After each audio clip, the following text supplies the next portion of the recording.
हाय सांग मैंने चलतु आज बनवा चिकेन पकोड़ा तुम तो तुम जीवन में चिकेन पकोड़ा बनई नथब आ बनई भी मो भाया बनई नथब चिकेन पकोड़ा बनवाई आम कि बॉयलर चिकेन नहीं जावा आ तुम पाखे जब बेसी पैसा अच्छी देसी कि कलर बार्ड भी नहीं पार मो पाखे ना मुझे तापर से चिकेन को भल भाव धोईदे न धोले भी तुम खाइब मु कौन खाऊँ कि किसी लुण आउ अदा रसुण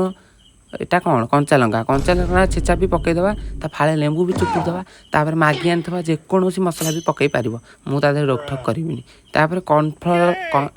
कॉर्नफ्लावर भी पकई पार तापर ना कॉर्नफ्लावर पकई पार न पकड़े केमी हम आउ तुम घरे थी नाली धला कला जेकोसी अंडा पकाच पकाओ मुझे तुम मना कली कि अंडा को पकई गोले 2 घंटा रखीदेव मो पाखे टाइम नाला मुझे रखिपारा कहीं मतलब भोक कला तापर गोटा कड़े फ्रीडम तुम इच्छा जो तेल नहीं नियो मुझे मना कली तापर निज हाथ को से तेल बुड़े देख जी तेल गरम है सब जगह चिकेन पकई दियो कहीं तुम छाण मुझे कौन जाऊँ तुमको छाणीदेवा तापर छाणी सारे किसी कटा पिज आउ तुम पाखे चाट मसला ना मो भाया जल्दी भी पकई पार आ फाड़े निंबू भी चुपुरदेव मुझे बहुत टଙ୍କା नगेजी जाऊँगी खाइबा तुम तुम बनई खाओ न खाओ मुझे थर कहीपर।